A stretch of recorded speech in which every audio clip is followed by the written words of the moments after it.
Thanks for joining us on Mariners Forever. Man, do we have a bunch of stuff to talk about today. I'm Dan. That's Michael Thompson, formerly of Soto Mojo. So the home run derby just finished right before we hit record. And ladies and gentlemen, Cal Raleigh is your new Major League Baseball home run champion. Hold on. There we go. Give him credit where credit's due. How cool is that? Oh, that was so awesome because, it's been since Ken Griffey back in, what was that, in the 90s, mid-90s, late 90s, since we've had a home run derby champion. And Mariners have not fared all too well other than Ken Griffey Jr. in the home run derby, as we know. But what a cool thing, just with his dad and his brother kind of working as a unit. And afterwards, you saw all of his mom and sisters and family there. And man, just the struggle in that first round, you kind of like, oh, I don't think 17's going to work. Oh, he's going to do a swing off with Brent Rooker. And then you find out, no, he actually doesn't have to do it because he won by an inch is what they said he won by, which is just like a half inch. Yeah. It put him in that spot that we have seen, I think, for the last few years, where whoever goes first typically has been a lot more successful at setting the tone and creating that pressure. It's a lot like the 3-point shootout in the NBA. You're seeing that. And I think everyone was like, oh, that's cool. He made it to the second round, but O'Neal Cruz is going to light him up. And he just put enough pressure on him. And these guys got tired. And Caminero was fantastic, a cool story as a late addition. But you could just tell he definitely ran out of gas and the pressure at the very end. Like, there's just something about those going from that speed to all of a sudden the old school, all right, you got 3 outs. How many can you hit? And man, he just got into a rhythm. And everything changed as well when he decided, I'm staying lefty the rest of the way. Because the power was there, the stroke was there, the rhythm was there. And it was so cool hearing his brother in the background off that mic going, let's go, let's go. Like, it just was such a cool family affair. And it's just, the story's it has not ended, but it's a perfect first half of this book of what is turning out to be arguably one of the most magical seasons for a player in Mariners history and in baseball history. Like, this isn't even just a Mariners story. This is now a true, like, national story. Like, I was a little too young for the Sosa McGuire thing, but like, he's going to be the star of the show tomorrow night. They're going to talk about him for 20 minutes throughout the thing. And then that second half, it's going to be, can he break Judge's American League record? And how close to Barry Bonds can he get? Like, yeah, the Seattle Mariners are going to be the epicenter of the baseball universe as long as he keeps this up. And I can't think of a cooler, more unassuming guy and a cooler story to be the face of the 2025 season. It's so cool. Well, and there's so many neat layers to this story. I'm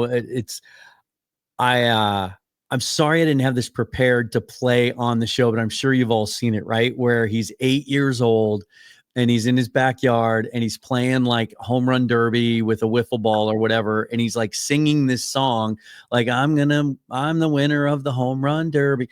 And when he's 8 years old, and then here he is, later in his major league career, and he actually did it. And look, we're hearing all these milestones, right? He's the first catcher to get to this many home runs before the All-Star break. He's first catcher to do this, first catcher to do that, first catcher to ever win the home run derby. If he keeps doing what he's doing, and there's no reason to think that in a general sense he won't. Like, this isn't a fluke. This is a guy who has discovered his stroke, dialed in his swing, understands the strike zone. Since last year. Yeah. This is legitimate development and a guy who's just really turned the corner.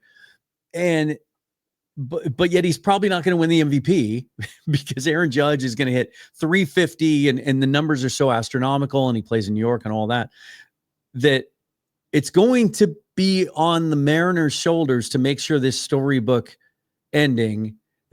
season gets the proper bow on it at the end. This team has to find a way to make the playoffs and make some noise. You cannot just waste a historic season like this. Yeah. I mean, Jordan and Scottie Pippen said it best, and the Warriors felt that in 2016, right? It don't mean a thing without a ring. The record of the wins, as great as this is, like you said, it's going to take, I don't want to jinx it, but it's probably going to take Aaron Judge missing some time or something to happen. That's going to probably, just with everything going against Cal in terms of who he's going up against and Judge. It's not like the NBA where you get voter fatigue on these things and they want to, they want to reward the new guy.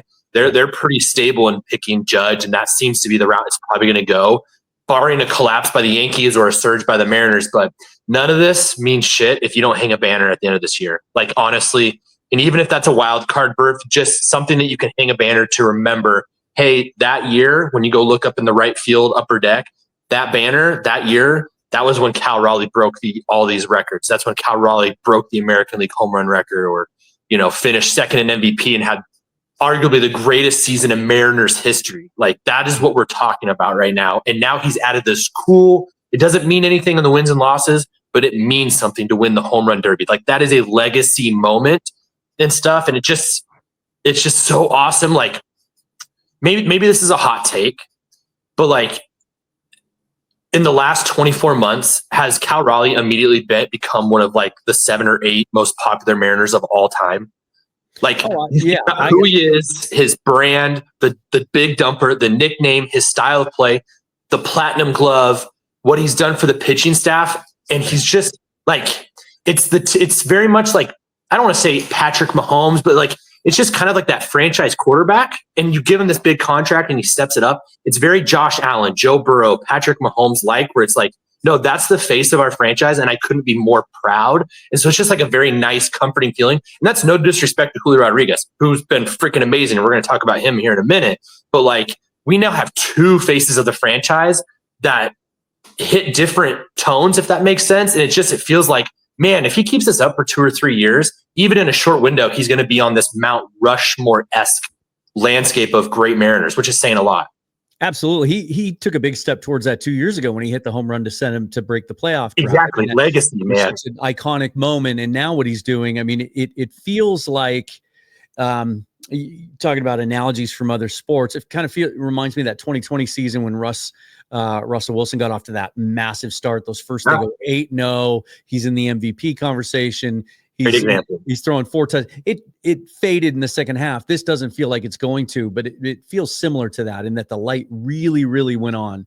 I mean, we're talking, and by the way, we do intend to talk about the draft. Oh, by the way, the Mariners just added 21 new players to their already stacked farm system, and we're really excited about how things went there, especially at the top. But with what happened tonight, we have to lead with this. Just to recap his first half, 259. That's the biggest thing I think that stands out to me this year about Cal. It's not just the bombs. Obviously, everyone wants to talk about the home runs, but he has improved so much as a complete hitter from both sides of the plate, hitting 259. He's got 82 RBIs already, the 38 home runs, 4.8 wins above replacement already to start the season. I mean, this guy's on track for a 9 or 10 win WAR season. Those don't happen very often. I really, part of me selfishly, like, no matter what happens, can tarnish what he's already accomplished in Atlanta. But man, I'd like to see him do something tomorrow night in the game, maybe even get MVP of the game, which he'll have a chance to do these days, the way the All-Star game works. He's starting a catcher. He's hitting cleanup. Mm-hmm. He's probably only going to play 4 innings. Maybe he'll get 2 at bats. If he goes deep or maybe drives in a couple runs with a double, maybe he's got a shot. But I'd love to see that to kind of put a bow on this first half.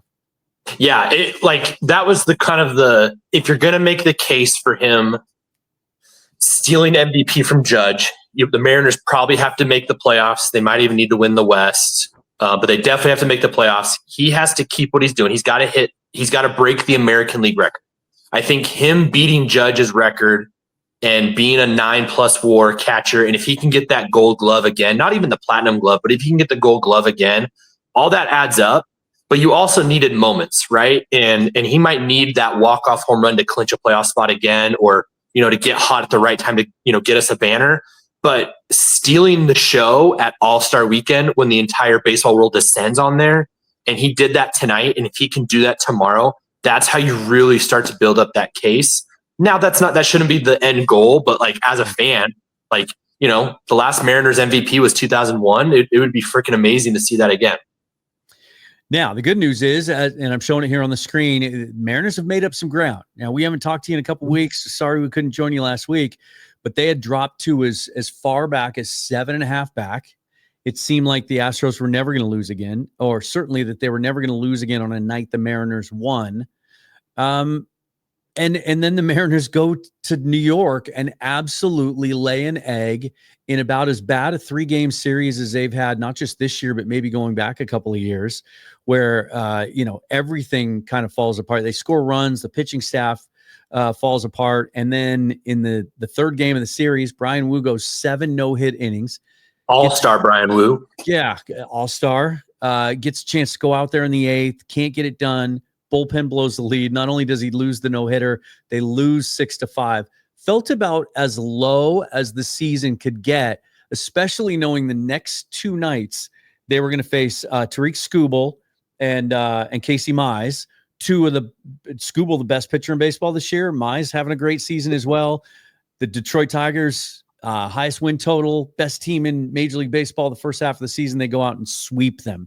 Did they save their season in the last 3 days before the All-Star break that might have been destroyed with that Yankee series? Yeah, the vibes. Some people were not going to name names. A friend was talking about selling off at the deadline and stuff, and that obviously woke up the Mariners, right? Well, you reverse jinxed them. Yeah, he did. Yeah, keep it up, Mr. Gonzalez. Hey, you come off the best pitching series in franchise history against kind of a joke of a franchise other than O'Neal Cruz and Paul Skeens with the Pirates.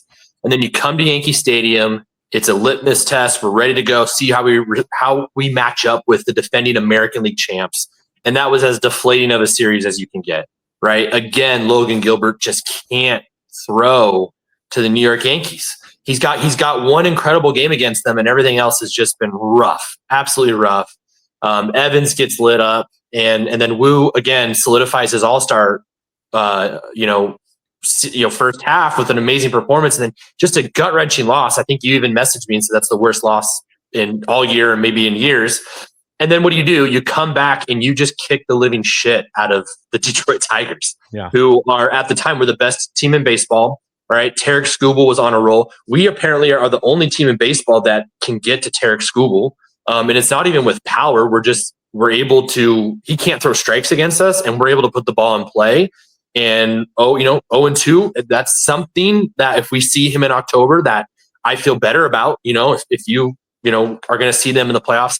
And then you just absolutely embarrass their bullpen over and over and over. Was it 35 runs in 3 days on the road? Their vibes are high, our vibes are low, and all of a sudden you go from being half game back of the wild card to now you're 1.5 ahead of Tampa Bay as Boston's surging right now. And it feels just like, all right, like we kind of weathered the storm, right? And I think that's kind of where we're at. Now you're in what we had talked about a couple of weeks ago. Now you're in the second half of this gauntlet. Now you're coming home where the fans are going to be feeling the pressure, and you got the Houston Astros coming up after the All-Star break, and you do not need to sweep them. There's still a lot of baseball left, right? We've played 96 games. We got a long ways to go. We got a deadline. We got 2 bats and an arm to go after. Houston could look a lot different in a couple weeks. We could look a lot different. Who knows?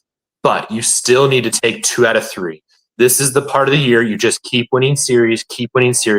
And then once September or the end of August hits, that's when you look up and you're like, all right, where are we at?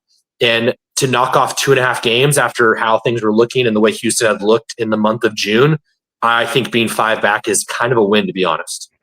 Yeah, it certainly beats the alternative, and it looks far different than it did even 3 weeks ago when we talked about trade targets and how they needed to go out and get 2 bats instead of just 1. Well, on this road trip, the good news is, and hopefully this isn't a case of, did the All-Star break come at the wrong time, right? So, right as we were getting... Was that 2 years ago? We won 14 games in a row, hit the All-Star break, got swept at home. Yeah, sometimes that can be a legitimate thing. Momentum is a real thing in baseball. I truly believe and have for a long time. But you look at this road trip, and even as badly as things went with that Yankee series, they scored runs. And it's seemingly everyone in the lineup right now is hitting. We've seen for the last 6 weeks, we've seen Randy Arozarena become the player that we had seen him be for a long time with the Tampa Bay Rays. And we've seen flashes of it here in Seattle, but he hasn't really had an extended run like this. He's been phenomenal, earned himself a trip to Atlanta when Julio pulled out. Julio, since announcing that he wasn't going to go to the All-Star game after being selected, which was a polarizing selection. A lot of Mariner fans didn't think he was deserving. He decides that he'd rather take the break and rest and recuperate and relax. And since he said that, he hit 3 home runs in 3 games against the Tigers. And in the last 7 games is hitting over 310. He has hit only 1 other home run in the last 30 days, but he explodes those last 3 days. Seemed like with him, and then we're not even talking about Jorge Polanco's hitting again and looks healthy. Luke Raley's doing his thing. Cole Young, his first 2 major league home runs in this series. Everyone's hitting.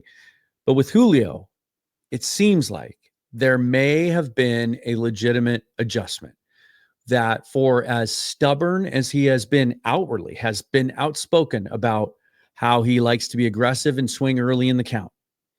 It appears that maybe now he's backing off that a little bit and seeing the results. And we saw over the last 3 days in that Detroit series the best version of Julio we've seen in a long time. Absolutely. And you and I have talked about this. You need depth to make it to October, but then you need your stars to step up when you're there. And this team looks incredibly different when you have Cal playing like this. What we just saw from Julio in Detroit, Randy Arozarena has been arguably one of the 7 or 8 best hitters in baseball since June. Dom Canzone, man, like Mitch freaking Haniger from the left side. He looks so confident, looks so comfortable, still runs very awkwardly and stuff, and it doesn't always look the prettiest, but I mean, his numbers look fantastic. Luke Raley looks like Nuke Raley again. His home run he hit to dead center didn't even look like he got all of it, and that thing was just absolutely crushed. Jorge Polanco looks a little bit more healthy. That's a guy to look for after an All-Star break, to maybe be healthy again and to keep kind of get it back and going and being good. But again, this team will only go as far as your core will go. And right now, your core offensive players are Randy, Julio, and Cal. You absolutely need those 3 to play like all-stars the rest of the way. And how often since we've acquired Randy Arozarena have all 3 been hot at the same time? It's been tough to find 2 at a time, let alone all 3 at a time. And you saw it this weekend. And we absolutely, again, I know I've already said this, we took the best team in the American League and arguably the best team in baseball to the woodshed in their own backyard. Like, not a ballpark that's easy to score. And you put up 35 runs on those guys. Like, that is the potential. Like, what you saw is, there is a realm where this team can get hot and go to the World Series. I do believe that is on the table with this American League. Imagine if you go get an Eugenio Suarez or a Josh Naylor or another bat, like, just to protect yourself in case anything happens. But if Julio is hot, and this is what we're going to see from Julio, it's amazing what going 3 for 48 will do to you, right? It'll humble even the greatest players. And Julio is one of the best players in baseball. We haven't seen one of the best players in baseball version of Julio for probably a full calendar year, I would say. And we saw a glimpse of that. And if we can get that for the next 60 plus games, man, you better look out, Houston.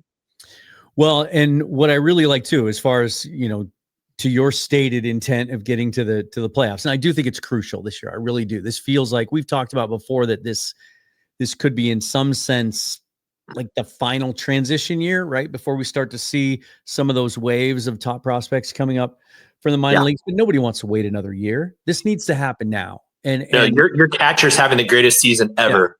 Yeah, you have to take advantage of it. Yep. And it looks like the pieces are in place. Starting pitching hasn't been as good as we're accustomed to, but last year was going to be a year that was going to be hard to repeat anyway. Yep. I do wonder. I thought Logan actually pitched really well before the rain delay in that game. I thought it was questionable to send. Fair point. Yep. Send him back out. Kirby has looked at times dominating, but still not completely dialed in.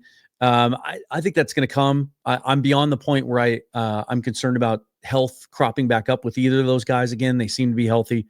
And then you look at the wild card race. So we've gotten to within 5 of Houston. That's doable. But you look at the wild card race now. What I like about this, even though, we're in that 3rd spot, there's more distance now. There's a game and a half ahead of the Twins. Mariners are, but we've put distance now between the second, third, fourth, fifth teams, the other teams that are within striking distance. You have to go back now. The Rangers 3.5 back, and then 4 games back for the Twins, Angels, Royals, and Guardians are both 4.5 games back. And then the Orioles are pretty much done at 7.5 back. Yeah, and you own the Rangers tiebreaker, which is huge. Yeah, that's encouraging to me. And when you look up and down the lineup, and my goodness, Canzone, I just pulled this up when you were talking about him. Like, this guy seems fixed. This doesn't seem like a fluke. This seems like a developmental win for the Mariners development staff. He's hitting .319 for the season now. But in the last 15 games, .360 with a .540 slug. And in the last 7 games, he's hitting .500 with a .625 slug, a .1225 OPS. He's got 6 home runs on the season. He just looks like a guy that's making better swing decisions. And the power's always been there. Mm-hmm. You mentioned the athleticism thing. And I still wonder, first base is such a glaring hole in this organization. There isn't one in the system. There isn't one on the major league roster that's a long-term answer. They're having to piece that together. It's obviously one of the bigger targets they're looking for on the trade market. But when Dom Canzone was first acquired in that trade with the Diamondbacks, he was listed as an outfielder / first baseman. And he didn't play a lot of first base in the Arizona organization, but he had played some. And I was so excited about him at that moment when I looked at his profile. I thought it was very similar to Mitch Haniger's in the minor leagues coming up. I thought if he can play first base, that could be the guy, because we don't have one. We still don't after the draft today. It doesn't appear. And yet he hasn't played a lick of first base since he got here. I would love to see them make that move this offseason, send him to the winter leagues or the instructional league or whatever. He's obviously done it before. He seems he's built for it. And the power certainly translates, and it's just a black hole. Yeah, I couldn't agree. I know Luke Raley looks, a little bit bigger than Dom, but Luke is so sneaky athletic, and he looks like a football player out there. Is a good way to describe Luke Raley and stuff. And so he can definitely play it out in the outfield, whether he's that fourth outfielder or whether you decide he's okay. In the corner spots, I think he's fine. And Dom definitely strikes me. He just fits the profile of a first baseman. And I think I think there was enough smoke that Seattle was very interested in trading the farm for Vladimir Guerrero Jr. Over the last year. And I think once that ship sailed with his extension with Toronto, I think you have to put all options out on the table, right? Like, they were looking at Carlos Santana. That's not a long-term fix. They might still be looking at Carlos Santana here at the deadline. You and I have talked a lot about Josh Naylor and what kind of fit he would be on the team and in the clubhouse. I think that's a very interesting guy. But again, that is a short-term acquisition that you would have to go and extend him and pay a lot of money to extend him. You got a guy in Dom that we'll see what the next 60 games does for you. But if he continues and he's even doing 75, 80% of what we've seen so far, you might want to just pencil him in as he's got the best shot to be the opening day first baseman in 2027, which is pretty cool story for a guy that, you specifically were banging the drum. Why isn't he called up yet? Why isn't he called up yet? All he's doing is hitting bombs down in Tacoma, and they kept him down. Why? We'll probably never know, but whatever it is they were waiting for, they can say, hey, we found it. Because right now, through the amount of games we've seen him, I mean, we're talking about all-star numbers, at the rate that he's going. And if that continues, we'll see. But if you can find a cheap power-hitting first baseman that's young, that can hit for a little bit of contact, like we talked about, a left-handed Mitch Haniger, and put him at first base to protect him, sign me up, man. Yeah. It's exciting to think about. It can be a trap though. And I find myself falling into this trap in the sense that if all these guys are heating up, if this is legitimate, then don't we just need to add one bat, right? Like, you don't want the organization to do that. If the deals are there to be made and you can acquire good bats, we'll figure the rest of it out later, right? I'm not going to worry about hurting Ben Williamson's feelings. Because we go out and get a third baseman. He's even had a good series in Detroit, man. There's crazy slug there. There's just zero slug. He's just he is what he is. And I don't mind him in the lineup. He hasn't embarrassed himself. He's getting on base. He's coming up with some clutch hits. What would what I would love to see, to me, the best case scenario would be if Jorge Polanco is really healthy, if he gets back to 100%, the plan this year was to play him at third base. The plan was, hey, the knee's good. We're going to play him at third because it puts less, there's less lateral stress that it puts on the knee. You don't have to range as far either way. We don't want to play in second base every day. It's a little too hard on the knee. If he could get back to playing third base, that fixes one of your spots and it kind of alleviates another logjam. It's funny we're talking about log jams in the lineup right now after what we were talking about 2 months ago. But that's the step forward this lineup has taken. Yeah, and it's just, again, it's a testament to this lineup in the development of the coaching staff up in the bigs, the coaching staff down below. Like Cole Young is starting to hit the snot out of the ball. That home run he hit in Detroit was a no-doubter, 110 exit velocity. He just looks more comfortable. His swing is just so smooth, man. If he can just learn to read the pitches and build a good plate discipline, he's going to be an everyday starting second baseman. And that's what you want, right? You just don't want to have a black hole anymore that we've had since Robinson Cano. And yeah, if Jorge can do that, that's great. I don't think that should preclude you from trading some valuable prospects for Eugenio Suarez, which if anybody was watching on TV, who was one of the first players that went and congratulated Cal afterward, Gino. They had a nice long talk. Hopefully John Boy does a little bit of investigative lip reading of, hey, we need you back in Seattle and stuff. And you know, who knows? Maybe Gino doesn't want to come back to Seattle the way he was treated at the end. I don't know, right? I think the vibes are pretty good. He actually was quoted today. He was quoted today as saying that he was treated really, really well here. He enjoyed his time here. Okay, good. It didn't say anything that would lead me to believe that he wouldn't want to come back if that opportunity still exists. And I just feel like that's the name. Like I feel like that's going to be the biggest bat traded most likely, unless there's a shocker that we don't know about. And you're hearing a lot about the Yankees, and it just kind of goes back to that thing. It's right now you should be thinking Yankees. No disrespect to the Blue Jays or Red Sox, but like you're definitely thinking like, you know, probably the Yankees, Tigers, Astros. What do we need to do to be able to beat those guys? If you want to throw Toronto in there, sure, but we have the Blue Jay killer and Cal Raleigh anyway. So like, but that, you know, it's just, I want to hurt. I don't want the Yankees to get someone that is a perfect fit for us. You need Gino, if you go into the Bronx for a 5-game series or 7-game series with that power and stuff. And so I would love to say Polanco gets to be the third baseman. I'd be pretty surprised if they even take that risk of putting him back there. It's just the history kind of shows that in the last 2 years, he just hasn't been able to stay healthy. Now, like I just said, we'll see after the All-Star break, but there's still, I think that is the spot. Whereas I feel like first baseman maybe is not as much of it's a without a doubt, we have to go get a first baseman, which is interesting because we're hearing a lot of that on ESPN and all these trade articles and stuff.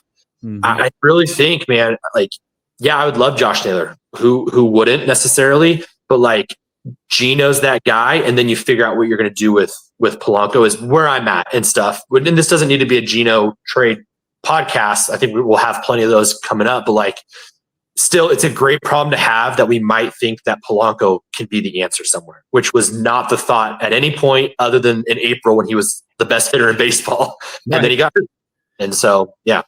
Yeah. And, you know, at some point, if things continue trending the way that they are, we need to give a little bit of love and to the Mariners hitting development part of their organization, because much maligned. That's something that's been beaten up. Yeah, it's hey, we know we can develop pitching, we can resurrect pitching, we can pull guys off the scrap heap and make viable relievers out of them. You've seen what we can do with young college starting pitching that we draft, but hitters haven't made the jump. Right. We've had all of these. The list is long and infamous of highly drafted hitters that haven't developed properly that the Mariners have had in their system. And in most cases, because they rushed them or even acquired as free agents, and they've been busts here. You start to go down the list and check off now.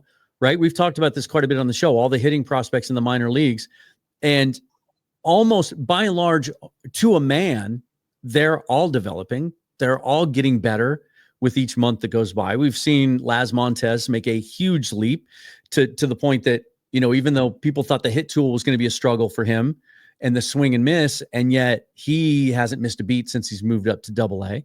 we're seeing the young guys develop, but then, we've seen Cal become now a superstar. We've seen Julio become a star. We've seen Dom Canzone get fixed, change his approach and his profile, become a different hitter. We're seeing some other things down on the farm too. There's some promising signs with Tyler Locklear at the moment. We've seen Cole Young might be the first example of one of these young high school hitters that we've drafted. Cole Emerson is heating up. Emerson's heating up. Yeah. All those guys are. Yeah, it's hit and miss with Ty Pete and some of those guys, but you have to start to believe now when you look up and down what's happening in the organization that they can actually get the best out of hitters too. So then they go out and they draft more than half of a draft class of pitchers this year. So you want to talk some draft? Yeah. Again, I think I already said a little bit of hopefully not an exaggeration of where I think Cal Raleigh is in the Mariners lore. But I think with everything that's happened the last few days, right? 4 All-Stars, Julio, Randy, now 5 All-Stars, sweeping. The Tiger series will probably be tough to top as the best series of the year. All right. You sweep the best team in the American League at the moment. Just a lot of great vibes. What we saw tonight from Cal Raleigh was special. I'll never forget that. What happened yesterday is probably going to be the most profound thing that it will happen this season, other than Cal maybe breaking a historic record or the Mariners making the playoffs and what they do if they make the playoffs in October. I like the Seattle Mariners had the 15th best odds last year, right? Like they finished 15th in the standings. Most years, that's what you get, this new lottery system. You end up with this golden egg in your hand, the number 3 pick in a draft that probably has 2 to 4 number 1 overall pick level talents. And not only did none of those 4 go at pick number 1, they don't go at pick number 2. God bless the Washington Nationals for firing their GM. I 100% believe Rizzo said, "I'm out if you are thinking you're going to do this instead of taking one of those big 3 pitchers." And that's just my conspiracy theory. I've been in this business for 20 years. I've ran this team for this long. Division titles, World Series title. You're going to tell me you're going to take the cheaper guy because it's going to save you $2 million. And I like Willits, Sooners guy. I like him, but he's not the number 1 pick. Right. And neither was Tyler Bremer. And just God bless the Nationals. God bless the Los Angeles Angels for being cheap franchises all of a sudden. Yeah. Haven't been cheap for the last 20 years. They decide now's the time to be cheap. And a pitcher that you and I fell in love with was the darling and the superstar of the College World Series, the most outstanding pitcher. Whoever was watching watched him throw 130 pitch complete shutout of a team that had won 26 games in a row in Coastal Carolina. Cade freaking Anderson was the number 1 pick in the draft, right? We've given up on him. If not him, probably Ethan Holiday. Okay. Yeah. And you're sitting there at 3, and all of us on social media are going, "Oh, wow. Okay. There's been some rumors about Willits, the Nationals." And then, oh shit, Doyle says, they're going with Bremer. And it's like, oh my gosh. The Seattle Mariners went from having the 15th pick essentially to getting the number 1 pick at pick number 3. I cannot state it enough. The Mariners had a historic moment last night that I think, health aside, could end up being a foundational moment in a major turning point in this franchise, potentially getting a superstar pitcher in Cade Anderson. He's not Paul Skeens. I'm not saying he's Paul Skeens. Okay, he's not. But he is probably one of the 3 or 4 best pitching prospects in the last 5 years to come out, and just dominated at the toughest spot to play in the SEC at probably one of the most dominant colleges in LSU. And he just Madison Bumgarnered his way to a college baseball World Series title, and now he's a Seattle Mariner. It's just freaking unbelievable. Sometimes it's better to be lucky than good, right? Yeah, the Mariners have gotten lucky a couple of times in drafts. I remember 2016 when I turned on the draft coverage that night, and it was a year similar to this one where there was no consensus who was going to go number 1 overall. But the MLB coverage that night, their big opening of the draft, focused on 3 players potentially in the mix to be number 1 overall. One of them was Kyle Lewis.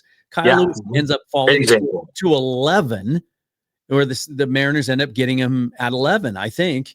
And he was projected to go potentially number 1. So they get incredibly Yeah. lucky. Then he wins Rookie of the Year, and then the devastating knee injury. He's out of baseball now. Sometimes those things don't work out. But Yeah. to not only get the ping pong balls that go your way, you get the 3rd pick. And then in a draft that 6 months ago, we all looking ahead to it, we thought was going to be pretty solid at the top. But then as we got closer to it, was so sort of kind of bunched together that teams were looking for deals like this. And that ended up being the storyline of the draft, is like, how can we save a little money and try and pick up some value later on with the high school kids? That 2 weeks ago, we thought we were locked in and the chalk was going to be the 3 college arms and Anderson wasn't going to be there. And so the last time we talked on the show, it was like, do we go Jamie Arnold? Do we go with the high school kid? And the trend had been Sunday morning, the 3 biggest mock drafts that did their last minute updates, right? The Kylie McDaniel and the Laws of the world. Yep. And they all had us taking Seth Hernandez, Right. school right-hander. And I was you and I were messaging about it. You would have been upset. You would have been upset. I had talked myself into it because the Mariners development staff, what they've done with Ryan Sloan. He was considered the consensus top talent in the draft. It's just that high school pitching is the most volatile and the highest, or the lowest hit rate among top picks. And so I had reconciled that I was going to be okay with Seth Hernandez, because it seemed like, the Ivar Arquette thing had kind of been out the window. They weren't in on Holiday. It was either going to be one of the college arms, Hernandez, or high school bat. So when the Angels decided to take Bremner, I was ecstatic. And then it was just, don't screw it up. Like, don't F this up. And of course they didn't. And then told us afterwards he was number 1 on their board. He was exactly the right fit. Everything that you want to pitch. I think he's good enough. They've said they're going to shut him down because he threw 170 innings this year. Which I love. Yeah. Yeah. It's the right thing to do. But if it wasn't for that, like, he can get major league hitters out right now. I'm not 100%. I'm not so sure if he was on the roster right now, and if durability, if workload wasn't an issue, if he's their 5th starter, he's better than Logan Evans. He's better than Emerson Hancock. I think he has a higher ceiling than Bryce Miller, especially because we're not sure about the health thing. And he's got a chance to get here by 2027. And the way Scott Hunter talked last night is we might see him next year. Oh, yeah. I mean, the fact that he even said, implied next year or the year after basically shows me, hey, if you stay healthy, which that's another big thing that we should tell the fans, right? Because when you draft an arm, you're like, all right, when's he going to have Tommy John? Cade already had it. His senior year of high school, had it. LSU still knew what they had. They eased him along, and then they just threw him. They grinded him out this year because they knew he was gone. And so you already have that. And so it makes a lot of sense for him to sit out this year. I would love to be there in October trying to get to the World Series and having him come out of the bullpen. But you still need to play the long game because of how much work he just put in, even in a college season. But I think this is a guy that we're going to see here in the fall and the winter into spring, and the ball will be in his hands. And I think I told you my prediction right now is if he stays healthy and is the player that we believe he is and he is shown to be, we'll probably see him around the All-Star break next year. We'll see what happens with the starters, what this group looks like. Hopefully everyone's back. Hopefully everyone's healthy. But you and I have talked about this. There are starting pitchers in our rotation that may not be there. There's a lot of speculation. This is Castillo's last season in Seattle. Bryce Miller, if he's healthy, can fetch a pretty prize. I feel like they're going to do everything they can to keep Wu, Miller, or Gilbert and Kirby for as long as they want to be here. But if they say, no, I'm not signing an extension, maybe that does make sense to make a move with a Kirby, for example. I'm not saying I'm for that. And so I just think that he is so polished. Again, he is not Paul Skeens. I think the comp that you've seen a lot heard from national people is that he is anywhere from Cole Hamels to Max Fried from the Yankees in Atlanta. And both of those guys in their prime were aces that were the top dogs in clinching World Series games.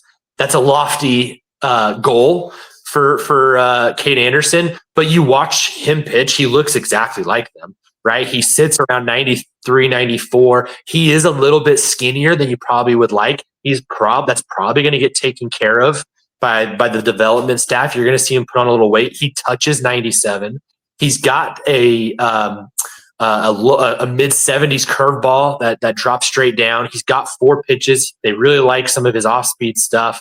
Scott Hunter compared him to a mix of Kirby and Logan Gilbert. Mm-hmm. I mean, that's freaking amazing. Like, again, I think this is a guy that you should feel pretty confident in the next year or so is going to be that number 3, number 4 guy in a year. And then in a year or two, as he starts to get into his prime and really develops into a true pitcher, even more than he is, might be a front of rotation guy. And it's just nice to have that kind of lefty as well, having so many righties lately. Yeah, it's something they just don't have in their system. You know, there really weren't before today or before yesterday. There weren't any legitimate left-handers. You know, Jurangelo Sanchez is a switch pitcher, but right, yeah, most seem to believe that at some point they might scrap the left-handed thing altogether, or that he's going to use it very, very sparingly. But just to bring his name up, this is how high I am on Anderson. How good I feel about this pick is I really like Sanchez, and he went out. We saw him in the Futures game on Sunday. Yeah, cool. He looked phenomenal. Another guy just looks smooth and polished and veteran. Like, he looks like a guy that's going to move quickly through the system. And Cade Anderson's going to just run circles around him and leapfrog him and beat him 100%. Beat him to the majors by a good bit, maybe a full season. I saw Joe Doyle has Cade Anderson right now on his early board as the number 25 overall prospect in all of baseball.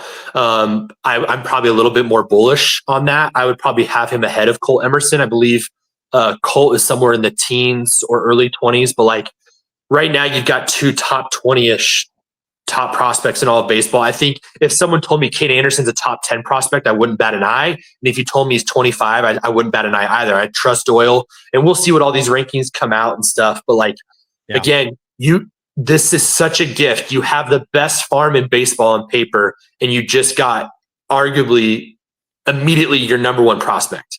Like, that's really how valuable it is.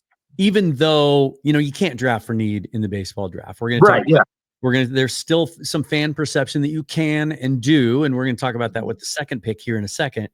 But you just can't. It takes way too long for these guys to develop. In most cases, you can't project that far out. However, in this case, this does address a need in the sense that you add a premium talent to a spot in your organizational depth chart that was lacking. And that is what's next after the 5, right? We've seen injuries now. We've seen some attrition this year and what that can do to your rotation.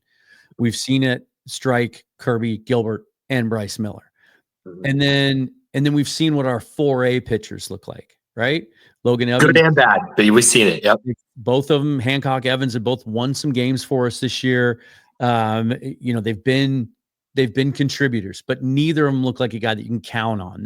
I feel like they're both either always going to be those 4A types, or maybe they end up being long guys in the bullpen at some point. Yeah. And so when you start to look ahead to the next couple of years, like what does this rotation look like if they want to trade a Luis Castillo, whose no trade clause expires after this season? If they want to trade a Kirby or a Gilbert, assuming one or the other does agree to an extension. And I think that's more likely to be Gilbert. It does. I wouldn't have felt comfortable with that before yesterday, because I don't feel like Evans and Hancock are the type that can be mainstays. And we just don't know about Miller. And so now it's like, if this guy's legit and he's here next year, you don't even have to think about doing anything with Kirby now. But when that conversation comes up a year from now, like, those two things could be tied together. And that's just where everything just kind of fell into place on this pick. No, a potential ace, a pitcher, not a flamethrower. He will become a flamethrower of some sort, but like a true pitcher he's going to move up quick. Again, like I said, he's not Strasburg. He's not Skeens. He's not to that level of a pitcher, but he's in the tier below in terms of these top overall type of picks that we've seen in the last decade plus. And he's just a different style, man. And I think the comp that I kind of had for him was, you know, a ceiling potentially is Tom Glavine, right? And like, that's, again, a huge, lofty goal. And he needs to put on some weight, but like, man, did Tom Glavine go to the perfect place to develop in Atlanta? Did Cade Anderson? There is not a more perfect spot for him to land. And to see Cal Raleigh and Logan Gilbert already reaching out and messaging him, like they know too, this is a guy that's going to be there in the next 12 to 15 months. And it's so exciting. Another interesting comp, by the way, that I heard, I think it was Jason Churchill, Cliff Lee. Oh, I sure hope so, man. That'd be freaking awesome. A little bit of Cliff Lee in him, and he says that he'll slot him in immediately as the Mariners' number 2 prospect. Okay, and that makes sense. Right behind Hancock, or behind Emerson, not Emerson Hancock, Cole Emerson. Cole Emerson, yeah. And then slotting in at number 9, right behind Michael Arroyo, he says, is the Mariners' second pick. So we talk about some of the good fortune that they had with this year's draft, with the lottery, and then what happened ahead of them. But they also had some good fortune to pick up a competitive balance A pick, which is basically a sandwich pick, as they're referred to. So they get the 35 pick after the first round is over, and they go college catcher. And again, I'm just going to get this out of the way right off the top. I mentioned that, you can't draft for need in baseball, but some fans still think that it's a thing. And I even kind of teasingly tweeted something about it right after this pick was made. It's like, okay, well, I guess Harry Ford's going to get traded, right? It's not that cut and dried. But if indeed, and there was a poll last week by Major League executives and scouts and some anonymous stuff that was done on ESPN, that Harry Ford is one of the 2 or 3 names of the top prospects in baseball that is expected to be moved in the next couple of weeks. That if that were to happen, well, it just so happens that the Mariners went out and drafted 3 catchers in the last 24 hours, including Stevenson at 35th. And this was not a senior sign. This was not a way to save money. This is a kid that was ranked right in this range. As high as in the 20s, as low as in the 40s, but Major League MLB Pipeline had him at 37 or 38. We get him at 35. What do you like about Luke Stevenson out of North Carolina? Yeah, first off, as the president of the Harry Ford fan club, I have no comment at this time about the future of our fan club. No, I definitely feel like there's, just like I was saying earlier, you're hearing a lot. The Yankees want Gino Suarez. The Mariners are willing to trade Harry Ford to get the bat that they need, right? And that's just that question, who's the best fit? I think that Harry Ford, if we were going to see him, we would have already seen him by now. And I do think that that is the road that we're going down, which I have my thoughts on that. I've talked about it on this show. I can be at peace with it if the price is right and we get the right kind of player in exchange. And Luke Stevenson fits that bill, right? Of potential next in line catchers.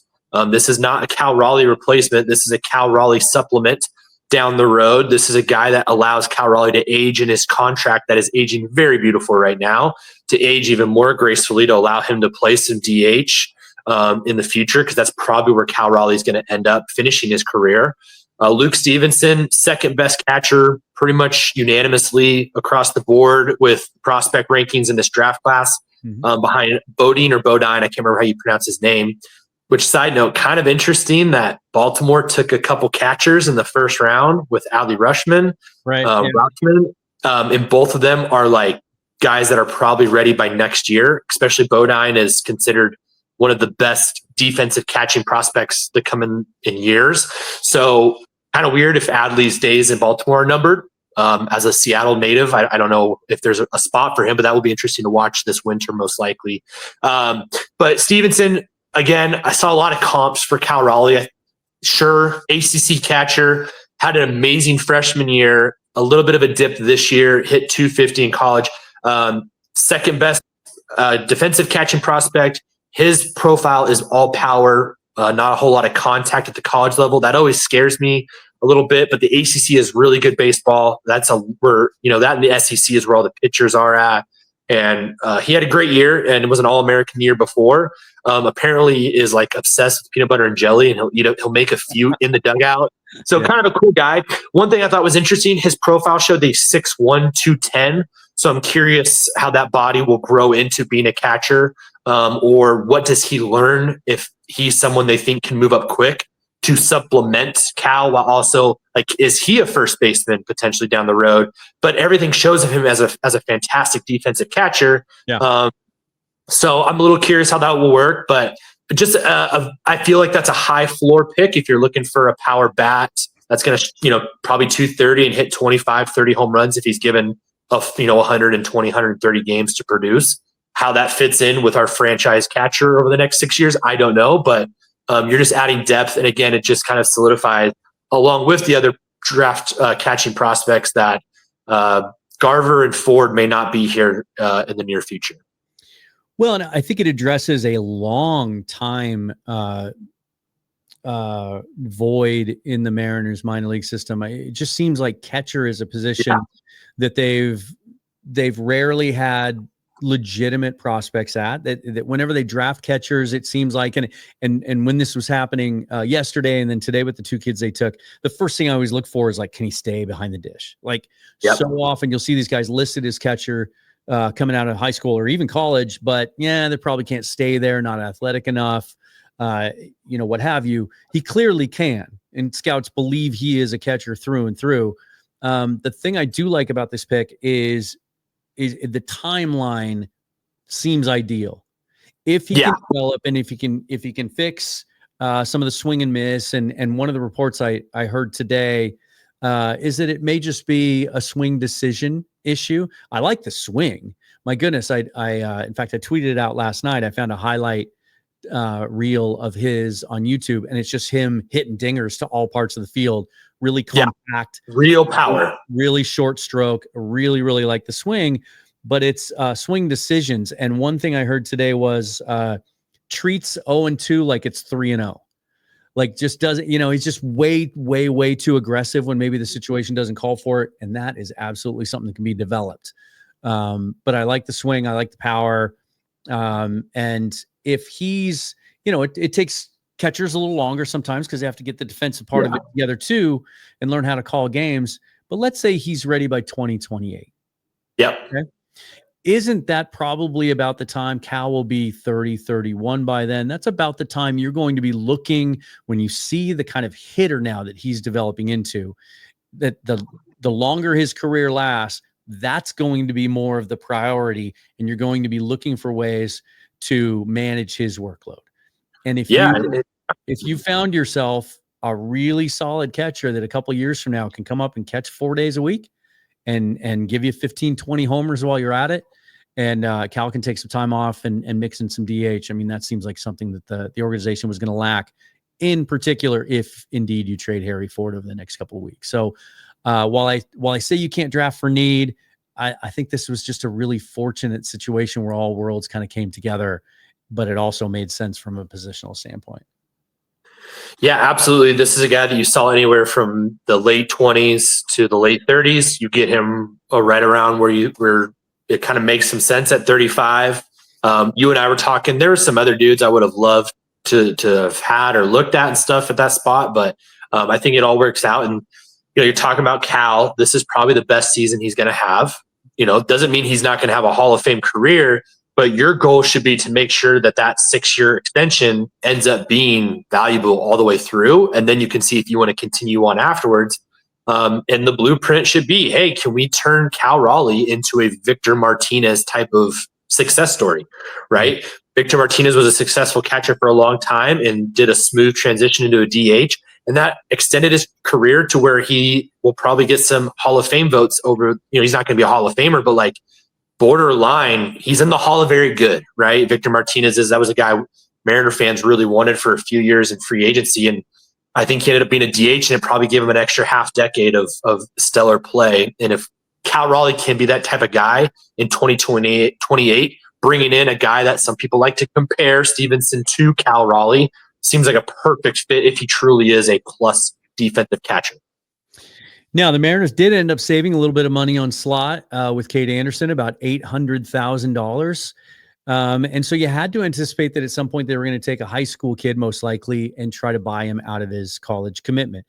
With their native second-round pick, Nick Becker, 6'4" shortstop out of Don Bosco Prep in Florida.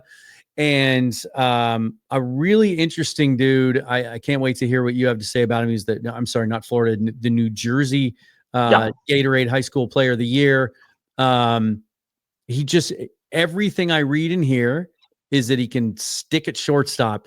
But man, you watch the highlights and he looks 6'8", Yeah. out there playing instead of 6'4", but a guy that they're going to have to step up and pay. The Mariners have a really good track record under Jerry Dipoto and Scott Hunter of knowing these guys and what they can get done and taking calculated risks, but they haven't swung on any of these types of prospects and missed yet. And so you have to feel pretty confident they're going to get him signed. Yeah, bad franchises make these mistakes, right? And the Mariners under Jerry Dipoto, say what you will about some things you may not like. This is their freaking wheelhouse, man. This is where they've shown for the last half decade plus that they're building something that can be sustainable. It may not be to the level that we want, but it is some sustainability. And part of that is getting these guys that I think before the draft, a lot of people thought there's a good chance. Nick follows his brother to Virginia to play shortstop there. Virginia is a very prestigious baseball school. It's one of the top 10, 12 programs in the country. Won the title a couple years ago. Like, it's going to take something to convince him not to go play baseball with his brother, because he would have been he'll be a first round pick next year or the year after if he had kept and stayed. So that is all this extra slot money. That is the benefit that keeps coming from Cade Anderson falling to you, is you can make a pretty serious package to bring in a guy that is probably a top 15 pick in the next year or two, and you get him at pick 57. Same exact thing that we talked about with Sloan, right? Another guy that in a different light probably is a much higher draft pick, but you're able to get him in earlier, and essentially all of a sudden people are talking about Ryan Sloan as a top 6 or 7 prospect in your farm system right now. And so Nick's really interesting. He's a big guy from the Northeast. You don't hear a lot about Northeast guys. You hear mostly about West Coast, Southeast, or Southwest type of players. And this is a dude that just absolutely destroyed high school, looks good in the preps. Like you said, he just looks like a ball player. Every interview you see it, the hat looks like it's from like 1925, not 2025. Yeah. Just looks like a ball player, comes from a baseball family. Another benefit is the Virginia baseball coach is no longer there. That is something that might help convince him to sign with the Mariners. I think the expectation is that he will sign. Everything you hear about him is everything is there. His swing looks very slow and long. And so, again, like you were talking about with Stevenson, man, if they can just fix this one thing, it seems like he's a first-round pick, Luke Stevenson. Nick Becker was going to be a first-round pick down the road. You are asking him to join you now, and you're going to pay him for it. And you think that you can fix that, because that is a guy that had top 25 grades, even now as a prep high school shortstop. And this was a very heavy prep high school shortstop year, which benefited the Seattle Mariners. Again, in another year, a guy like Becker probably gets drafted in the first round or in the top 35 picks. The way the depth at that spot, the way it worked, and just the way teams are acting, man, there's a case that you hit a double. I won't say a home run, but you hit a potential double with your first 3 picks of getting guys that are probably much higher rated than you got them at, which is exciting. And that's why everyone is calling us one of the big winners in the draft. Does that mean anything? No, but for right now, it feels freaking amazing. And they got some seeming, they got some good value later on. Their 5th round pick, Corbin Dickerson, really athletic, like legit center fielder out of Indiana University that has power. Also was ranked by MLB Pipeline at 83. The Mariners got him at 152. Love that. They took another college catcher, Grant Jay, out of Dallas Baptist. They took 2 players out of Dallas Baptist. Whoever the area scout is down there deserves a bonus for sure. He was ranked 170th. They got him at 362. Much later in the draft, their 18th rounder at pick number 542 was ranked in the 200s by MLB Pipeline. Griffin Stieg out of Virginia Tech, another starting pitcher. And then in the 19th round, they did take one of those big swings on a high schooler that seemed like a guy that was going to be difficult to sign. Cameron Appenzeller, 6'6" left-handed high school pitcher out of Illinois. He was ranked 58th overall by MLB Pipeline, taken in the 19th round. Again, can they step up and get him signed? Who knows? History has shown that the Mariners get it done. Yeah, and that's the nice thing, is that we don't play it cheap in the draft, because you play it cheap in the draft, it just sets a bad tone. Whereas if you take care of them now, yeah, the Mariners might be cheap in terms of MLB free agency, but they understand they are built on draft. develop, and trade. And this is how you start it: is we value you. We know we can develop you. Come to Seattle a year earlier than you may have expected. And the other thing I really like about this draft class is, even though I wasn't familiar with any of these pitchers prior to the draft, after they were done in the second round with those first 3 picks, 5, 6, 8 of their next 9 picks were pitchers, most of them college. A bunch of them look like relievers, but a couple of them look like legit guys that have starters repertoires that the Mariners have done such a good job developing and working with. And the reason I like this emphasis on pitching is because, as much as, what they've done well over the last 10 years with Jerry Dipoto at the helm is acquire and develop pitching, that stuff is mostly graduated. And the guys that we have that we really like in the system, we can count on one hand that look like legitimate major league future starters. And so as you get down the system farther, some of that pitching depth is starting to dry up a little bit. And so I like the idea of replenishing that with a bunch of guys here that they just look like pitchers that they've had success with in the past. And they're also guys, they're almost all 4th-year juniors. And so that, some of them will likely cost their exact slot pick. But you can maybe save a little bit of money on those guys too, and maybe team up and help get some of these other guys signed. Anyone else that stands out from the list that you had seen before the draft or in your research since that you really like? Yeah, I think going with your round 3 pick, Griffin, is it called Hugus? That's the way I've heard it, and I've had I've read a couple of analysis that he might have been one of the better pure relievers in this entire draft. Right, and that's just another interesting guy that transfer, went to Miami. The numbers don't look fantastic, but there's a lot of interesting stuff there. Yeah. Does that remind you of anybody? That's a very similar profile to Brian Wu, who had gotten talked about being a reliever. They made him a starter. Wu's numbers, he didn't. Yeah. If you just looked at him on paper coming out in his draft, it's like Logan Evans is the same profile. Numbers were not great. Right. Probably a reliever. And the Mariners said, let's cook with him and see what we get. Whether he's a reliever or a starter, he just looks the part of potentially being that kind of guy. And I think you and I have talked about this, not on our show, there's a few things that you just don't mess with when it comes to Jerry Dipoto and drafting and developing bullpen arms of potential starters. It's literally who he is as, a reliever turned general manager turned president.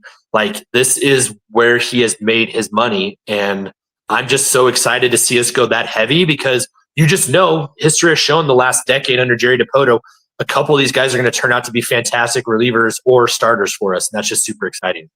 And Hugus did start at Miami, and so he is a guy that stretched out. Maybe they start, as far as development goes, maybe he's in the rotation to begin with. Just a guy kind of drops down, throws sidearm. It's a real deceptive sort of delivery, but yet he can work high in the zone, and there's some good velocity on tape. But to your point, I just pulled this up again to remind myself. Logan Evans' college career, 2 years at Penn State, 2 years at Pittsburgh. His college numbers, 6.78 ERA in 23 starts, 138 innings pitched, 174 hits, 53 walks allowed, 117 strikeouts, a 1.65 whip. But they saw something in the repertoire. They saw something in the stuff and in their analytics and spin rate and everything else that they look at. And what they've done so well is they identify these guys, and they don't give a damn about the raw numbers, but they look at what can he be? What if we take away this one pitch that's not effective and he shouldn't be throwing it? Here's this other pitch that he's only throwing 15% of the time that we really like, and we like the shape of it, or maybe we can get a little bit more out of that, right? And lean into that. Like Paul Sewald is the poster child for what they do well. And just brought him in and said, get rid of that pitch, start throwing that high fastball more, and then the sweeper away, and just stick with that. And look what it did for him. And so exactly. That's, pretty much any time this entire last 2 days. Oh, they took another pitcher. Oh, it's a guy I've never heard of from a school that I've never heard of. He's probably going to be pretty good. Yeah. No, it's, again, you just, all the credit to Jerry and Justin and that team. for seeing these things. And look, Logan Evans is probably one of the better number 5 starters in baseball right now. Is his future probably still as a reliever? I still believe so. I think he'll be a better reliever than a starter, but this is a dude that also went 8 shutout innings just like a month or so ago. He's got that in his bag, and obviously it didn't look good against the elite Yankees offense, but he's still a plus player that when we acquired him, that was, if you had told me, oh, he's going to, throw 8 shutout innings, during in a season where we're trying to make the playoffs, I'd be like, yeah, right. And it just, again, they just know what they're doing with drafting these pitchers and knowing what to look for, because a lot of people are missing this stuff. And that's what just makes, also, I'm sorry to keep going back, but it is just the biggest story is the Mariners pitching development program now has their hands on a tier 1 pitching prospect in Cade Anderson. Like, what could they do with that is unbelievable. It's so exciting. It's so nice to have a lefty in the mix finally. I know, right? Like, they're so much fun to watch when they're thriving. And that's probably overrated. I mean, we see how well our rotation did last year with without a lefty, but it's nice to have, and certainly especially when you start playing postseason baseball, which we hope the Mariners are going to start doing on a regular basis. When it comes to matchups against good teams, really does help to have that left-hander. Let's take a look at the schedule moving forward. Second half of that gauntlet that we were talking about. Here we go. Yep, doesn't get any more crucial coming right out of the All-Star game after the 2 days off now, which I hate, by the way. I know. It's like the longest 2 days for sports fans of the year because training camps aren't open yet. And it used to be just a 1 day delay, and now it's 2, and it feels like a lifetime. But they come right back home to T-Mobile Park, and you play the Astros. You're now 5 games behind them. You can make up some ground there, and the Brewers come in after them. They've been good. They're right behind the Cubs. They do. They might have some guys that they might decide to sell, so there could be some conversations had there. And look, and then you go on the road and you play your division foes. You play the Angels and Athletics. Neither team playing all that well right now. And then you come over to the Rangers. Rangers, White Sox, Rays after the trade deadline. So we hear this a lot, that the reason we don't see a lot of early trades is because teams are focused on the draft, and they've got their scouts out, and they've got their front offices busy in the war room and putting draft boards together and finalizing those decisions. But at the All-Star break, a lot of these execs get a chance to hang out and talk, and then the draft is over and they can move forward. What do you expect to see now, given how the team performed, especially that lineup? How aggressive do you expect them to be over the next couple of weeks? I think even if you have a rough homestand, I think it's going to be tough to be so far behind the AL East teams for the wild card spot. I still think you're a soft buyer. Whereas I think if you win the next 2 series, I think that's the phone begins then of like, we're not waiting till the deadline. What can we do? Even though things are good, what can we do to get this thing over the top to clinch a playoff berth and then put ourselves in a position to go after Houston? Because you still want that division title. You want to rest. You would love a top 2 seed and to load up your rotation and get it ready to go. But I think at this moment in time, you're a buyer. I think there's too much pressure on this group. This is probably the high point of the season right now for the vibes, which is crazy considering what happened at Yankee Stadium. But that's baseball, man. You go into Detroit and you take care of business. You have a stellar draft. You have this all-star weekend that's Mariner-centric. Things are good. You're coming home to probably a sellout all weekend, and you got a chance to take on your division-hated rival, and you got a chance to tighten the grip with them. I love it, man. I think you and I have been on top of this. I would love 2 premier bats and a bullpen arm. I'll take a premier bat and a bullpen arm, and I think that gets you into the playoffs. I think 2 premier bats and a bullpen arm is probably what gets you dreaming big. Like, again, we talked about it. If all of our guys are hot at the same time, dream big, but that's the same for any baseball team, for the most part and stuff. And so I would, if you told me the Mariners go get Gino, Paul Sewald, and Carlos Santana from the Guardians, like, yeah, it kind of feels like you're reuniting the 2022 Mariners. But like, I feel like that's a group right there that you get better defensively at first. You add the veteran presence of Santana and Gino as your premier bat. You add another bullpen arm where Brash looked fantastic against Detroit. And that just kind of feels like a very realistic, like, we're not trading Colt Emerson or Feldman or, Cade Anderson type of level prospects, but we're going to trade, 4 of our top 20 prospects to go out and go get something that we feel like can get us into October. That's where I feel like should be the expectation. And I think if you take care of Houston and Milwaukee, you've got a week or so. What is that? Just about a week? Yeah, 8 days to make some moves. Like, that's where I would be leaning at in my mind of, let's go hunting. I would love to swing even bigger than that, but that feels like a realistic goal in my opinion. What about you? I'm with you. I tend to be less aggressive and a little more risk averse this time of year, because typically to get premium talent at the trade deadline, you have to pay more than you do in the offseason. And that's the only part that I'm wary about. Like, I want them to go out and make moves. I don't want them to sell the farm. There's been a lot said on Twitter the last couple of days. I know, Softy from KJR here has been saying, I don't care what it takes. Prospects are prospects. You give up whatever you have to get whatever you have to make it. No, that type of attitude gets GMs fired, and in the long run, it ruins franchises.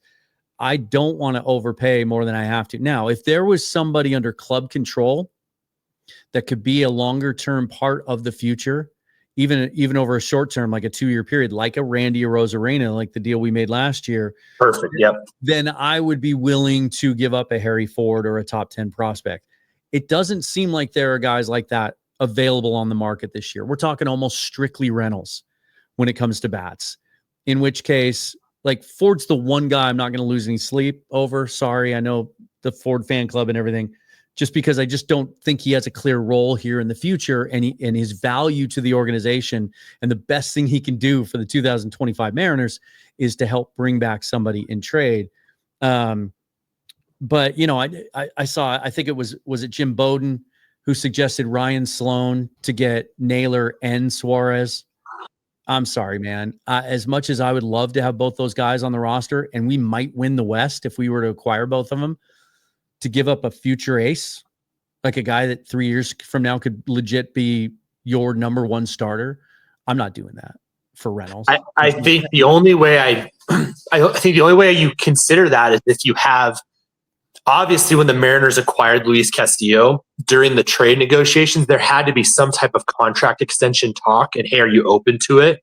Because remember, they signed him to an extension. What was it? 2.5 weeks after they got him.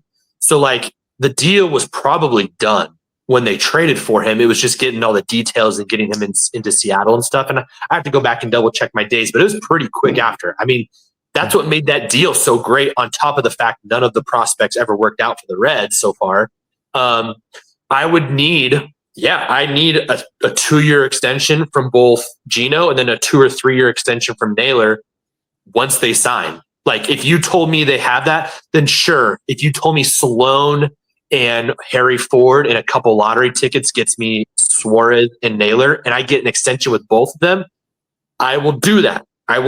Because now I feel like my window has just extended a little bit with these offensive prospects coming in. That's just not going to happen. What happened with Castillo was so rare that you're not going to get that. And so where I just have a hard time trading either of those guys. All right, Harry Ford for Suarez, straight up. No an agreement on extension. Gino likes Seattle. Would you do that deal? No, straight up. I would do Ford for Naylor because he's younger, and I think you have a better chance of, perhaps once you get him in the building and you expose him to the culture, and maybe he's a guy you can convince, hey, you love it here, right? Mm-hmm. You want to be part of this, and we're built for the future, right? And this could be something that you could be a part of. He hits well in Seattle. Yeah, that would be something I'd be willing to give up a top 10 prospect for, without any promise that it would happen, but just the opportunity. Suarez is a guy that, he's probably on a year-to-year basis for the rest of his career anyway. You don't know when that bat speed's going to go for good, unless they want to tack something else on. You want to do like the deal we did with Marte and Walker back in the day, and throw a kid none of us knew named Mitch Haniger into the deal too. That's on the doorstep and ready to be a fixture for a long time. If there's a guy or a couple of guys like that, or a big time bullpen arm with a lot of club control left, then that's something I'll consider. But that's why I like your idea, like something like a Santana, a Sewald, and a Suarez. I mean, just bring the whole band back together, right? Man, that'd be so great for the clubhouse. It would be, and the fan base. The fan base would love it. It wouldn't cost you. Now you want to go get a guy. You want to try and pry a Duran away, maybe from the Twins or from the Red Sox. Yeah. The bullpen Duran. Oh, bullpen Duran. Yeah. Am I thinking Twins or Guardians? Yeah, Twins. Yep. Yeah. Mm-hmm. Yeah. I think he's got 3 years of club control left. Yeah, you're going to pay for that guy, but that guy's got value too. I would make a move like that. But if all they do, even this is where I've gotten, and maybe you'll all come back and say, I told you so. And Dan, you're an idiot. And I told you back at the All-Star break that you were an idiot. I feel good enough about the way the lineup is trending right now and the health of the rotation. And even the development of some of the bullpen guys that if you just go out and get one legit late inning bullpen arm and one legit answer for the lineup, I think this team takes at least the third wild card, causes a lot of problems. They're a team you don't want to face in the postseason, especially when you shorten up that rotation, and a team that's going to push the Astros right down to the yeah. And you look at the AL right now. If the season ended today, you're playing the Toronto Blue Jays in a 3-game series, and we are very comfortable against the Toronto Blue Jays in Toronto for some reason, right? I know we got swept by them at home earlier, but we know Cal is. We know Castillo has showed up in there. We know Kirby has pitched well in there when it matters most. And then there has to be something about the fact that you're not afraid of Tarek Skubal, like that you've had some success against him the last 2 years, and then you're not afraid to go into Detroit and play baseball there. Like there's something to be said about that. And, obviously it sucks to go into the House of Horrors at Houston, but that's a place that you're comfortable. Comfortable is probably not the right word, but that is a ball club that you're not used to playing. Right now, I want nothing to do with playing in Yankee Stadium against the Yankees. There's just something about it that just really affects the Mariners. Yeah. Fenway Park is not a good ballpark for the Mariners to go play in as well. Like those are kind of spots I would be a little weary of. But again, we're not talking about the 2002, 2003 New York Yankees or the 04, 07 Red Sox. Like the AL is as weak as we have ever seen it. It really is. And that should not be a full compliment to us either. But like it also speaks to get in and let's see what can happen, because if you have 2 stars, the Yankees were not a great team last year and they had 2 stars get hot, and Soto and not even Judge was that great in the playoffs. Soto and Stanton were great in the playoffs and they coasted to the American League pennant. I'll finish with 3 things that I believe to be true in the second half. One is that the Mariners are going to make the playoffs. I believe that to be true. 2 is it's going to be a lot of fun. Yeah. And that kind of leads into 3, which is it's going to be a roller coaster. It's not going to be easy. There are going to be more 6-game stretches where we lay a turd like we did in New York, and then we come back and beat a team 3 straight that maybe we shouldn't. There's going to be a lot of that as this moves forward. Seattle Mariners baseball, man. One more before we go. I want your prediction. What does Cal Raleigh finish with home run wise? I think he gets. He is on pace for 64.5, I believe. I was just going to say, I think he gets 60. Okay, so he doesn't break Judge's record. I just think, I'll say 60 right on the nose. Okay. I think he's due to cool off, but I think there's going to be more protection in the lineup. Teams are going to have to pitch to him. The fact he's hitting with power from both sides of the plate, that's what's really transformed his profile this year. That's an amazing thing. He just couldn't hit for power from the right side until Justin Turner came along and flipped a switch in him somehow last year, whatever. Greatest acquisition ever, Justin Turner for what he did. And is he available? But yeah, I'll say he gets to 60. 60 is awesome. That would be so freaking cool. I just think he's going to get too many walks. And again, hopefully that ends up benefiting the Mariners because Randy, Julio, trade acquisition makes them pay. So I'll say 58. 58 seems about right. You're going to get to a point where you've got to decide if things are looking good. Do you rest him? Will he let you rest him? Because he has not sat a lot this year. And maybe that means more DHing, maybe, but 58 seems like the number that he's going to end up with, which is freaking amazing. And if I'm correct, that would be the Mariners record. And I got another question for you then. Yeah. Looking ahead to this Astros series, 18th, 19th, 20th. Ooh, we'll be pulling back into Seattle late on Saturday night. Maybe we'll try to turn around and see that 1:10 Pacific time game against the Houston Astros on the 20th. Do you think they reshuffle the starting lineup a little bit? Would you maybe line it up so that Brian Wu is your starter game one? I mean, if Brian pitches tomorrow, which I really hope he doesn't, I hope he gets to have a great time, and he doesn't personally. And we've seen teams do this before. I mean, if that's what the Mariners want to do, they could say, don't pitch him. Yeah. And that's where it's nice that it's not the Astros manager managing. It's going to be Booney and stuff. So he doesn't really got a dog in the race at the moment. Brian Wu goes 7 innings in the All-Star game, throws 140 pitches because of that. Bastard. Yeah. I assume you're going to see, because who pitched on Sunday? Was that Kirby or Gilbert? Sunday. Castillo beat Skubal. Sunday was who? Sunday was Kirby. I think you're gonna see. Castillo. Gilbert. It was Gilbert on Sunday. Okay, so I think you're gonna see Castillo get the ball, and I think you're gonna see Kirby and Wu. That's what I think you're gonna see. Okay. That's what I'll predict. I'll guess I'll go Kirby goes next, then Wu. But yeah, that's a tough one. It's just because I think Wu's going to see an inning. But if he doesn't, then give me Castillo, give me Wu, and give me Kirby on Sunday with the shadows. I like that. That's my prediction. I would like to see Gilbert in there, but I think you'll see Gilbert starting. And I could be wrong. We'll see what Dano wants to do, and he might say, nope, Gilbert's my guy and Castillo's my veteran. They're going to go 1-2, and we'll go from there. But I also like the idea of Gilbert, who probably has not pitched a lot, if ever, against the Brewers, trying to set the tone in the start of that series. I'll make one more second half prediction. I think Logan's going to get it together and go on a run. Yeah, he just has to avoid that one big inning where he's been giving up 3-run bombs or whatever it is, and he's fine. Yeah, the strikeouts are there. Yeah.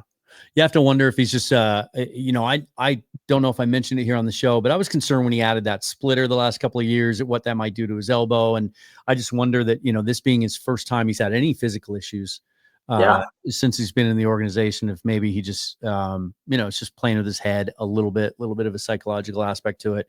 He just needs to get to where he can cut it loose again and feel comfortable.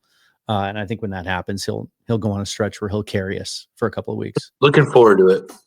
As I mentioned, I'm going to be on the road here starting Wednesday. And so as soon as I get settled back in the Pacific Northwest on Saturday or Sunday, we'll figure out when we're going to record again. Yeah. Let's hope there's no big trades between now and then, just so that we can react to it when that happens. Follow us on Twitter, each at our individual ones. I don't have it up here at the moment, but it's Mariners Forever. It's Mariners_4 EVER. And engage with us there. And if you haven't already subscribed to the channel, please do, and hit that bell so you get notified of new content, so that when they do make a couple of big trades, you can watch us react to it. Michael, thanks. Enjoy the All-Star game. Yeah, man. Have fun. See you soon. Forever and always, go Mariners.